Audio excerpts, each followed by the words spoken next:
नमस्कार दोस्तों। ये जावास्क्रिप्ट लॉजिक बिल्डिंग की सीरीज में 28वां वीडियो है और आज हम एक नई प्रॉब्लम लेंगे, उसको सॉल्व करने की कोशिश करेंगे। चलिए स्टार्ट करते हैं। और स्टार्ट करने से पहले मेरी मदद कीजिए नेक्स्ट टॉपिक को चूज करने में। आप में से कई लोग वोट कर चुके हैं, थैंक यू फॉर दैट। बाकी लोग प्लीज़ डिस्क्रिप्शन में लिंक को क्लिक कीजिए और मुझे हेल्प कीजिए चूज करने में कि मैं किस टॉपिक पे नेक्स्ट वीडियोस बनाऊं। अभी भी कुछ टॉपिक्स रह गए हैं इस सीरीज के अंदर, तो मैं अभी स्टार्ट नहीं कर रहा, लेकिन मुझे ऑलरेडी प्रिपेयर करना पड़ता है वीडियोस के लिए। तो अभी से मुझे पता होना चाहिए कि मैं कौन सा सीरीज नेक्स्ट बना रहा हूँ, तो प्लीज़ मेरी हेल्प कीजिएगा। और चॉइसेस हैं database, right, rest API, data structure and algorithm, design patterns and front end framework. और अभी तक डेटाबेस सबसे आगे चल रहा है, तो अगर आप कोई और टॉपिक पे चाहते हैं तो प्लीज़ डिस्क्रिप्शन में पोल का लिंक है, उस पर क्लिक कीजिएगा एंड वोट कीजिएगा। चलिए रूल समझाता हूँ। मैं प्रॉब्लम स्टेटमेंट को समझाऊंगा, आपने अच्छे से उस प्रॉब्लम स्टेटमेंट को समझना है। उसके बाद पॉज करके खुद से ट्राई करना है उस प्रॉब्लम स्टेटमेंट को सॉल्व करने का। उसके बाद वीडियो को रिज्यूम करना एंड अपने सॉल्यूशन को मेरे सॉल्यूशन से कंपेयर करना। एंड अगर आप सही सॉल्यूशन पे नहीं पहुंच पाए तो कोई बात नहीं, आप मेरे सॉल्यूशन को ही लेके समझ के खुद से दोबारा से ट्राई जरूर करना इसको। ओके, सिर्फ देख के खत्म मत करना, ट्राई जरूर कर। ओके चलिए आज की प्रॉब्लम स्टेटमेंट को समझते हैं। Write a program that multiplies two matrices and returns the result. So दो मैट्रिक्स मिलेंगी, उनको मल्टीप्लाई करना है। और ये दोस्तों जो प्रॉब्लम स्टेटमेंट है, ये मैं कहूँगा इजी प्रॉब्लम स्टेटमेंट नहीं, ये मिड लेवल में आएगी। ओके, सो इसके अंदर थोड़ी मैथमेटिक्स की नॉलेज होनी ज़रूरी है। तो मैथमेटिक का मैं एक वार्निंग दे रहा हूँ, अगले 2-3 स्लाइड्स मैथमेटिकली हैवी होने वाली हैं, बट समझना जरूरी इस प्रॉब्लम स्टेटमेंट को। और ट्राई करना, हो सकता है आप सॉल्व कर पाएं इसको। ठीक है, तो मैथमेटिक्स में मैट्रिक्स को ऐसे रिप्रेजेंट करा जाता है। ठीक है, और इसके अंदर अगर मैं कंप्यूटर साइंस की बात करूं तो ये एक 2 डायमेंशन का एरे होता है। ठीक है, 1 2 3 पहला एलिमेंट है, 4 5 6 सेकेंड एलिमेंट है उस एरे का, और 7 8 9 तीसरा एलिमेंट है, जो कि तीनों एक एरे। और इसके अंदर एक बेसिक चीज और है, जो नंबर 1 है, इसके अंदर रोज एंड कॉलम्स होती है, राइट। ये फर्स्ट रो, ये सेकंड रो, ये थर्ड रो, ये फर्स्ट कॉलम, ये सेकंड कॉलम, ये थर्ड कॉलम। और हर एलिमेंट को रो बाय कॉलम से एक्सेस किया जाता है। ठीक है, अगर मैं इंडेक्स की बात करूं तो 1 जो है वो 0 0 पे, ये 0 1, ये 0 2, 1 1 1 2, सॉरी 1 0 1 1 1 2, 2 0 2 1 2 2। तो इस तरीके से हर एलिमेंट को रो बाय कॉलम से एक्सेस किया जाता है। मैट्रिक्स में भी यही होता है, और कंप्यूटर साइंस में मल्टी डायमेंशनल 2 डायमेंशन एरे में भी यही होता है। तो हमने इनपुट क्या देना है, एक 2 डायमेंशन का एरे। आउटपुट क्या होगा, सॉरी इनपुट है 2 2 डायमेंशन के एरे, और आउटपुट होगा एक 2 डायमेंशन का एरे। तो आउटपुट भी 2 डायमेंशन का एरे ही आएगा। ये 2 डायमेंशन का है ना, 2 डायमेंशन इसमें एरे के अंदर एरे है, इसलिए 2 डायमेंशन। अच्छा, इसके लिए फॉर्मूला होता है, इसका इस्तेमाल बहुत जरूरी है। ये फॉर्मूला क्या करता है दोस्तों, ये formula I J row column पे कहता है। सी एक आउटपुट है, और उसके अंदर अलग अलग सेल्स हैं, राइट। जैसे कि इसको मैं मूव कर देता हूँ, 0 0 0 1 0 2। तो आई जे की वैल्यू उसी से चेंज होती है, 0 0 0 1 0 2। और तो जो हम वैल्यू निकालनी है वो इस फॉर्मूला को यूज करके निकालनी है। ठीक है, तो इस फॉर्मूला में क्या है, ए का कोई सेल बी से मल्टीप्लाई करना है, फिर उसको प्लस करना है ए के किसी सेल से, और मल्टीप्लाई करके बी के किसी सेल से। प्लस करते चले जाना है, कब तक, जब तक हम n-1 तक नहीं आ जाते। n क्या है दोस्तों, इसके लिए पीछे जाते हैं। यहाँ पे दोस्तों n जो होता है ना, यहाँ पे नहीं, यहाँ पे, हाँ, n क्या होता है, n होता है दोस्तों, अगर इनपुट ए मैट्रिक्स में m क्रॉस n है, तो m की रोज हैं, जो रोज हैं पहले एरे में, इनपुट ए में कितनी रोज है, जिसमें 3 है, तो m की वैल्यू होगी 3। और n की वैल्यू क्या है, कितने कॉलम्स हैं, n की वैल्यू भी होगी 3। और इनपुट b में n क्या है, n नंबर ऑफ रोज है, 1 2 3। और p की वैल्यू क्या है, p है नंबर ऑफ कॉलम्स। ठीक है, तो जो आउटपुट होगा ना c, उसके अंदर हमेशा m क्रॉस p होगा। m नंबर ऑफ रोज होंगी, p नंबर ऑफ कॉलम्स होंगे। ये चीज इंपॉर्टेंट है, ये चीज याद रखना। ठीक है, आउटपुट एरे के अंदर m क्रॉस p होगा, जो कि इनपुट ए के रोज और इनपुट बी के कॉलम्स कितने, ठीक है। तो ये हमारा एक बहुत इंपॉर्टेंट पॉइंट है, ये चीज याद रखना। और ये फॉर्मूला इंपॉर्टेंट है। अब फॉर्मूला में देखोगे आप, आईजे का इस्तेमाल हो रहा है, पहले तो ए बी सी का इस्तेमाल हो रहा है। ए बी सी तो क्लियर है हमें, ए है इनपुट ए, बी है इनपुट बी, सी क्या है आउटपुट, आईजे क्या है कौन से सेल की वैल्यू हम निकाल रहे हैं, 0 0 0 1 0 2, ठीक है, उससे आईजे चेंज हो रहा है। और एन क्या है, एन है दोस्तों इनपुट ए में कितने कॉलम्स थे, ये एन है। इसको हम मान के चलेंगे कि एन क्या है, इनपुट रो में कितने कॉलम्स थे। तो इस फॉर्मूला को हमने इस्तेमाल करना है। अच्छा, इसका मैं एग्जांपल दे देता हूं। लेट्स से हमारे पास एक ए ये इनपुट है, बी ये इनपुट है, ठीक है, ये 2/2 है, ये भी 2/2 है, एम की वैल्यू 2 है, पी की वैल्यू 2 है, तो आउटपुट क्या होगा 2/2, ठीक है। और सी की वैल्यू क्या होगी, क्योंकि 2/2 है तो दो एरेज होंगे, 2 है ना, तो पहला एरे दूसरा एरे। फिर उसके बाद अंदर क्या होगा, इसके अंदर इसके भी दो एलिमेंट होंगे, यहाँ पे भी दो एलिमेंट, इसलिए 4 एलिमेंट, 2/2 4 एलिमेंट्स बनेंगे, ए बी सी डी। हमने ए बी सी डी की वैल्यू निकालनी। ए की वैल्यू क्या होगी, ए है I0 J0, यहाँ पे फॉर्मूला लग जाएगा। अब हम इस फॉर्मूले में I को 0 से रिप्लेस करेंगे, J को भी 0 से रिप्लेस करेंगे, तो हमारे पास ऐसा कुछ बन जाए। फिर हम इसकी वैल्यू देखेंगे इस एरे के अंदर कि A00 क्या है 1, यहाँ पे 1 लिखते हैं। B00 क्या है, B के अंदर 00 है 5, 5 लिखते हैं। ए के अंदर 0 1 क्या है, 0 के अंदर फर्स्ट 2, यहाँ पे 2 लिखते हैं। बी के अंदर 1 0 क्या है 1, ये वाला 0 7 7 लिखते हैं। फिर इसको कैलकुलेट करेंगे, 1 into 5 is 5, 7 2 into 7 is 14, 5 plus 14 90, ठीक है। तो इस तरीके से निकल रहा है। ऐसी बी की वैल्यू, सी की वैल्यू, डी की वैल्यू, ठीक है, सबकी सारे सेल्स की वैल्यू निकालेंगे और फिर हमारे पास एक नया एरे आ जाएगा 19 22 43 50, बिकॉज यहाँ पे इसका 19 है, बी की वैल्यू हमारे पास 22 आई, सी की वैल्यू हमारे पास 43 आई और डी की वैल्यू हमारे पास 50 है, ठीक है। तो इस फॉर्मूला बहुत इंपॉर्टेंट है, पहला चीज। दूसरी चीज, जो आउटपुट आएगा वो m क्रॉस p होगा, पहले के नंबर ऑफ रोज, दूसरे के नंबर ऑफ कॉलम्स कितने हैं, ठीक है, तो उससे हम निकालेंगे m क्रॉस p, तो ये आउटपुट। उसके बाद हम एक और एग्जांपल ले लेते हैं, 2 क्रॉस 3, यहाँ पे 2 क्रॉस 3 होना चाहिए था, सॉरी। तो इसके अंदर देखो 2 क्रॉस 3 है, क्यों 2 क्रॉस 3 है, बिकॉज यहाँ पे दो हमारे पास एरे हैं, तो m की वैल्यू है 2, और हर एरे में 3 एलिमेंट है, तो n की वैल्यू होगी 3। और b जो है, इसमें 3 एरे हैं, तो n की वैल्यू होगी 3, और हर एरे के अंदर 2 एलिमेंट है, तो p की वैल्यू होगी 2। तो आउटपुट m क्रॉस p 2/2 बनेगा, ठीक है। और तो इसका मतलब 2/2 का मतलब 2 एरे होंगे, 2 बना दिए, उसके अंदर ए बी सी डी लिख दिया हमने, 4 वैल्यूज हैं। और ऐसे a की वैल्यू क्या होगी, अब यहाँ पे देखो हमने क्या किया है, यहाँ पे हमने n-1 तक जाना है। n क्या है 3, n की वैल्यू क्या है 3, 3 - 1 2, यानी कि हमने 3 बार ये चीज करी, कहां तक गए 2 तक, 0 तक गए। आई की वैल्यू देखे, सॉरी यहाँ पे देखिए 0 1, जो ए के आगे है ना, AI0, AI1, AI n-1, n-1 क्या है 3 - 1 2, 2 तक है, ठीक है। तो ये कहां तक जाएगा 2 तक जाएगा। ये पार्ट मुश्किल है दोस्तों, समझना है इस प्रॉब्लम का कि कहां तक जाना है, ठीक है। फॉर्मूला क्या है, आउटपुट m क्रॉस p होगा, और फॉर्मूला को कैसे अप्लाई करना है, ठीक है। तो इस स्लाइड को अच्छे से देखिएगा, पिछले स्लाइड को भी अच्छे से देखिएगा, समझिएगा, तब ट्राई कीजिएगा, ठीक है। और इसका आउटपुट क्या आएगा, अगर मैं इसको सॉल्व करूंगा तो आउटपुट आएगा 40 49 99 122, ठीक है।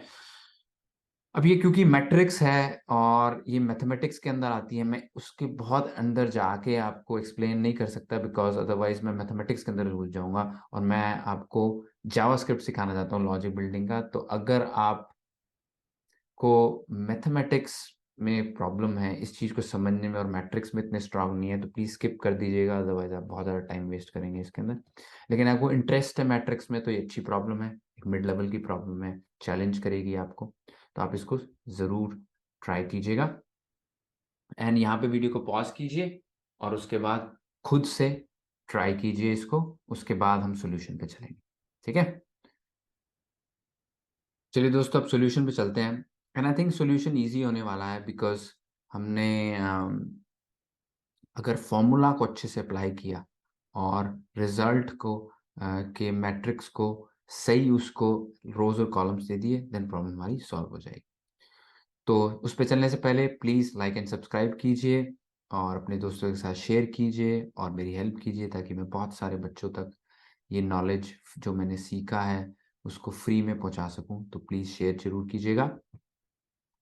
चलिए लॉजिक को समझते हैं। तो सबसे पहला पार्ट है, हमें एक नया एरे बनाना है तो हमें उसका साइज पता होना चाहिए क्या है। ठीक है, उसके अंदर रोज कितनी होंगी, जितने की हमारे पहले एरे के अंदर रोज हैं। ठीक है, एंड कॉलम्स कितने होंगे, जो कि हमारा सेकंड एरे है उसमें जो फर्स्ट एरे है, सेकंड एरे का फर्स्ट एलिमेंट, उसमें जितने नंबर ऑफ एलिमेंट्स हैं वो हमारे कॉलम्स होंगे। सो रोज कितनी होंगी, पहले एरे की रोज, और कॉलम्स कितने होंगे, सेकंड एरे के पहले सब एरे के कितनी एंट्रीज हैं उस, वो हमें कॉलम से देगा।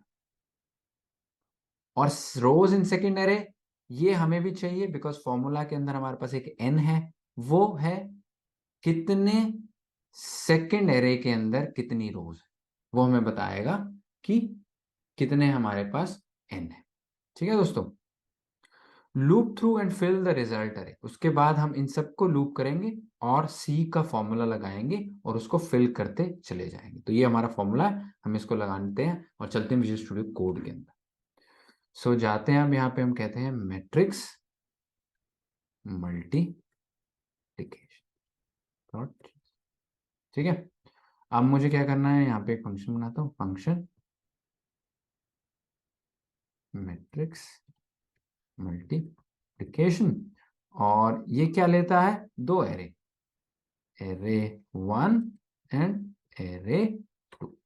ठीक है, और यहाँ पे अब हम क्या करते हैं, यहाँ पे अभी के लिए सिर्फ कंसोल डॉट लॉग लगा लेते हैं, एरे 1 कॉमा एरे 2। ठीक है, और अब हमें इनपुट दो एरे चाहिए, तो उसके लिए हम वापस जाते हैं यहाँ पे और पिछले वाले को लेते हैं, सबसे पहले इस वाले, इसके अंदर था 1 2 3 4 5 6 7 8, तो आसान है हमारे पास। तो const first array equal to array है, अब एरे के अंदर एरे है। ठीक है जी, 1 2, और इसके बाद ये यहाँ पे लिख देते हैं ताकि देखने में आसानी होती है, मल्टी डायमेंशनल एरे में 3 4। ठीक है, तो ये हमारा पहला मल्टी डायमेंशनल एरे। उसके बाद हमारे पास दूसरा array, const second array equals to, अब इसके अंदर है 5 6 7 8, तो हम यहाँ पे गए, यहाँ पे ये लिखा कॉमा, और यहाँ पे लिखा 5 6 एंड देन 7 8। तो हमारे इनपुट एरे रेडी हो गया। अब मैं यहाँ पे गया मैट्रिक्स मल्टीप्लिकेशन, और यहाँ पे इस मेथड को कॉल करते हैं मैट्रिक्स मल्टीप्लिकेशन, एंड ये टैब हो गया, आ गया, एंड यहाँ पे इसको दोनों एरेस दे देते हैं, first array and second array.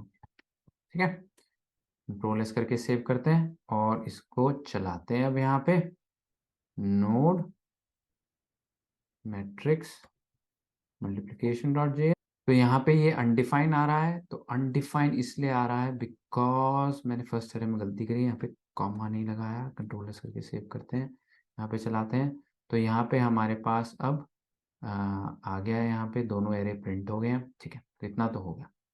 तो सबसे पहला काम है हमारे पास, हम चलते हैं लॉजिक की तरफ, और लॉजिक में पहला काम है, जो नया एरे है उसमें रोज होंगे, number of rows in first array. So इसके अंदर लिखते हैं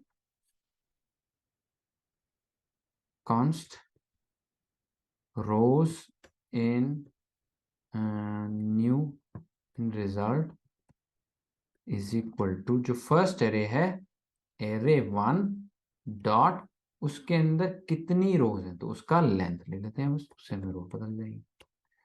फिर उसके बाद है कॉलम्स कितने हैं उसमें, columns in result equal to क्या है ये, number of element in first entry of the second array, second array के फर्स्ट एंट्री में जो कि 0th इंडेक्स है, कितने एलिमेंट हैं वो हमें बताएगा कि कॉलम्स कितने हैं। ठीक है, वो मैंने ले लिया यहाँ पे, तो इसको मैं अब प्रिंट करा देता हूँ, कॉलम इन रिजल्ट को कंट्रोल एस करके सेव करते हैं, और ये आ गया 2/2। ठीक है, तो ये हमारे क्लियर हो गया, ये भी सही है हमारे पास। और हमें अब n की वैल्यू चाहिए, तो रोज इन सेकेंड एरे है, सो ये हमें निकालना है const rows in second array equals to second array के लेंथ कितनी है, इससे हमें बदल जाएगा रोज कितने, तो इसको मैं प्रिंट करा देता हूँ। तो ये भी हमारे पास, इस केस में हमारे पास सारी चीजें दो दो दो, तीन चीज दो आ। ओके, अब मैंने क्या करना है, अब मैंने लूप थ्रू करना है और इस फॉर्मूला का इस्तेमाल करना है। सबसे पहले लूप थ्रू करते हैं। सो उससे पहले मैंने रिजल्ट बनाना है, तो रिजल्ट क्या है, कॉन्स्ट रिजल्ट इक्वल टू एक एम्प्टी एरे। अब मैं लूप लिखता हूं, फॉर लेट, हमारे फॉर्मूला में क्या क्या यूज है, आई यूज हो रहा है, जे यूज हो रहा है और एन यूज हो रहा है। ठीक है, I equal to 0, I is less than क्या, रोज इन रिजल्ट। ठीक है, so rows in result and I plus plus. ठीक है, इसके अंदर अब मुझे कॉलम्स चाहिए, तो मैं इसके अंदर एक और फॉर लूप बनाता हूं, for let j equal to 0, j is less than कितने, कॉलम कितने रिजल्ट के अंदर, एंड j प्लस प्लस। ठीक है, एंड इसको अब मैं प्रिंट करता हूं कंसोल डॉट लॉग, तो जो आउटपुट है उसमें i कॉमा j नाम से इंडेक्स से एलिमेंट्स होंगे, तो इसको पहले प्रिंट करा देता हूँ, 0 0 0 1 1 0 1 1। बहुत अच्छे, तो ये हमारे पास जो आउटपुट है, क्योंकि हमें पता है आउटपुट 2/2 होगा, हमने ये रूल से समझा था। ठीक है, m/p, तो 2/2 होगा, तो 2/2 का मतलब 4 एलिमेंट्स होंगे और चारों के ये इंडेक्सेस होंगे, 0 0 0 1 1 0 1 1। ठीक है, ये तो हमारा क्लियर हो गया। अब नेक्स्ट क्या है, हमने जो है हमारे पास n भी चाहिए, और n क्या है, इधर ये जो रोज इन सेकेंड एरे है, तो ये हम यूज करेंगे फॉर्मूला के अंदर, फॉर्मूला में n है, तो उसमें जाएंगे for let n equal to 0 से स्टार्ट करेंगे, n इज लेस देन क्या, row in second array n plus plus. ठीक है, n प्लस प्लस, तो ये हमारे पास 3 लूप रेडी हो गया। ठीक है, अब हमने रिजल्ट निकाला। ठीक है, रिजल्ट की वैल्यू डालनी है, रिजल्ट के अंदर हमने आई और जे पे क्या चीज है ये डाल।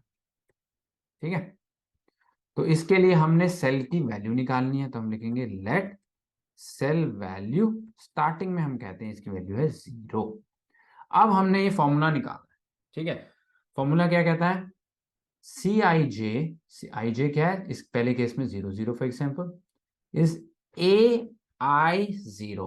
ठीक है, so cell value equal to cell value plus input array A में आई एन 0, इसको लेते हैं एरे आई के अंदर।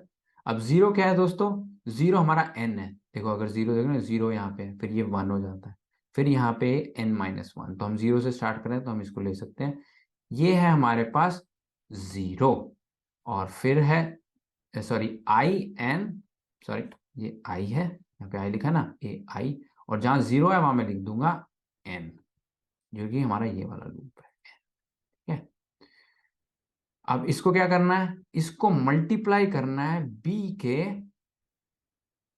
कॉम्प्लिकेटेड पार्ट है दोस्तों, बी के एरे 2 के किससे, 0 से जो कि n है, n से, एंड आगे j से, j से। ठीक है, और फिर इसको प्लस करते चले जाना है। पहले इसको करना है, फिर इसको प्लस करना है इससे, फिर इसको प्लस करना है किससे, जब तक हम n तक नहीं पहुंच जाते। इसलिए मैंने ये लूप लगा दिया।